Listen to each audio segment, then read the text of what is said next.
nous étions un petit village de 1500 habitants. Et, bon, les premières constructions étaient celles de Larue, en 1957. Alors, vous voyez, il est rentré juste au moment où vraiment Rieux grandissait et nous faisions encore partie du département de l'Ain. Et il fallait aller chaque fois à Bourg, donc c'était quand même un déplacement de 50 km chaque fois. Nous étions en plein travail à l'époque, dans les plongées en plein dans le légume. Lui, il avait son souci là-bas et il nous disait pas tout. Hein. Donc, apparemment, ça a dû se décider en préfecture, évidemment. Hein, c'est les hautes personnalités qui ont décidé, puis lui, il est obligé, les responsables sont obligés de suivre. Alors, la seule chose que j'appelle, il dit, il va se construire une ZUP. On dit, c'est quoi une ZUP? Qu'est-ce que c'est que ça? Alors, zone à urbaniser en priorité pour... il y avait de la demande de construction pour pallier à l'arrivée des expatriés pieds noirs d'Algérie. Il y avait, puis comme tout... la région évoluait et il y avait besoin de construction. Et ça, c'est construit sur 110 hectares. Donc il a fallu faire les expropriations, choisir le coin. Donc c'était un plateau un peu moins fertile au sud-est de Rieux, là, au sud de la route du Marié. Donc ces terrains étaient un peu plus caillouteux, ils étaient en vigne, en luzerne, et quelques terrains précoces pour certains légumes. Une ferme là au milieu, M. Sibuet, il y avait du bétail, lui, puisqu'il était moins propice aux légumes qu'ici, il y avait plus caillouteux gravier. Donc la maison s'est démolie, ils ont été expropriés, il s'est reconstruit dans la... Alors après, nous avons assisté quand même à la construction de ces immeubles. Donc moi j'ai pas d'appareil photo à l'époque, on n'avait pas beaucoup de temps, on avait très peu de dimanche, très peu de temps que le dimanche après-midi. Et on est allé s'y promener, et c'était pas beau à voir. On disait qu'est-ce que c'est que ces cabanes à lapins? Parce que la technique de construction n'est pas la même qu'aujourd'hui. Les immeubles sont assez hauts, mais finalement il s'avère qu'ils ont été très bien construits parce que les gens s'y plaisent. Les appartements sont bien, dans tout ce qu'on entend dire, et il n'y a pas de fente et rien du tout. Hein. Donc on montait des murs, donc on avait beaucoup de Portugais qui travaillaient à l'époque, donc c'est là moi que j'allais les chercher après la mort de mon beau-père, ça c'était en pleine construction.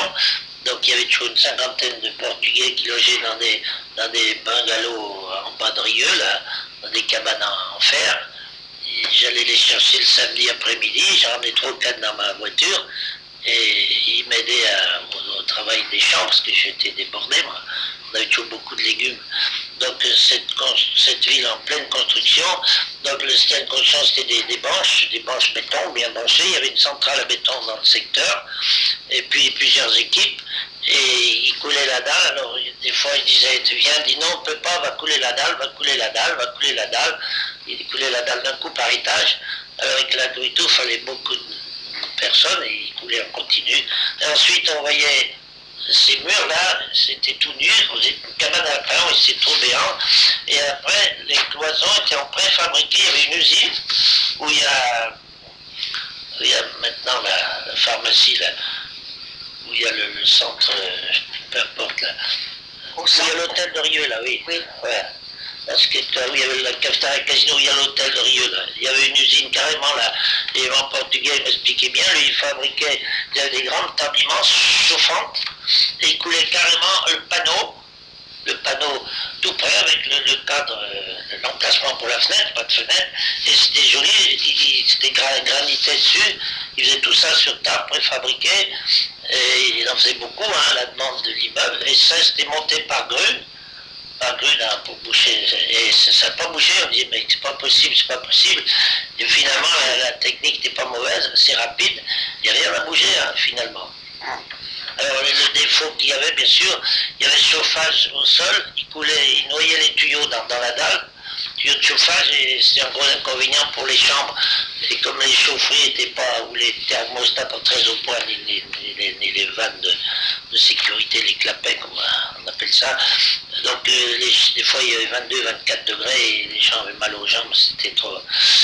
Voilà, grosso modo, alors c'était un grand chantier boueux, qui a duré 10 ans quand même, hein. disant, et ça s'est fini en 70, 71, hein. Alors on disait qu'est-ce que ça va être, il n'y avait pas de route, il n'y avait rien, chantier partout. Et petit à petit, nous après on a un peu laissé tomber, on y allait moins. J'avoue que je ne l'ai pas vu finir, hein, on allait ailleurs. Et puis elle est ce qu'elle est aujourd'hui, mais on a conclu que c'est une ZUP bien réussie, qui est belle, hein, même à l'époque qui était pas mal, qui était assez spacieuse, bien conçue, il n'y avait pas des immeubles à cheval les uns sur les autres. Et elle reste encore jolie aujourd'hui l'été, avec les massifs, tout ça, quoi. Donc, je ne dirais pas la critique. En effet, voilà, ce mot ZUP a resté très longtemps dans les mémoires des vieux riards. Alors, on disait non, la ZUP, on s'y fera jamais. Ça a été très difficile. Aujourd'hui, ça s'estompe parce que les générations changent. Évidemment, les anciens, ils sont plus là, malheureusement. Et on a baptisé ça la ville nouvelle. Mais encore, il n'y a pas longtemps, certaines personnes, il y a encore à la ZUP. Oui, il y a un spectacle à la ZUP. Oh, mais je ne vais pas à la ZUP au 14 juillet. Oh non. Alors, le mot ZUP a resté. Donc c'était mal vu au début parce que ville-village, ça nous dérangeait. Voilà, ville-village. Puis il n'y avait pas de raison, disons-nous, pas dire qu'on était plus intelligents que les autres, mais on s'y est mis. Et puis comme j'ai dit souvent, il y a toujours des braves gens partout. Et puis des mauvais aussi, hein. Il n'y a pas que des mauvaises gens, donc nous on est bien contents de côtoyer ces gens-là, quoi. C'est-à-dire qu'au début, oui, Rieux village restait bien chez lui, quoi. Avec les coutumes, les habitudes, les traditions, ça veut dire. On n'était pas habitué à ces grands immeubles, voilà, et puis on ne connaissait personne, tandis qu'ici on se connaissait tous. Et aujourd'hui, ben, c'est plus pareil. Pareil. Et pour l'alimentation, parce qu'après il y a plein de gens qui sont arrivés en très peu de temps. Donc il y avait pas, j'ai entendu dire qu'il n'y avait pas les commerces pour alimenter ces gens-là. Oui, là je peux vous répondre là-dessus très bien.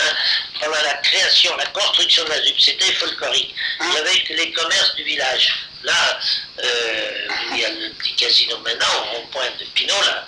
Et en descendant, il y avait une laiterie. Oui. Il y avait une laiterie, une épicerie, l'économique.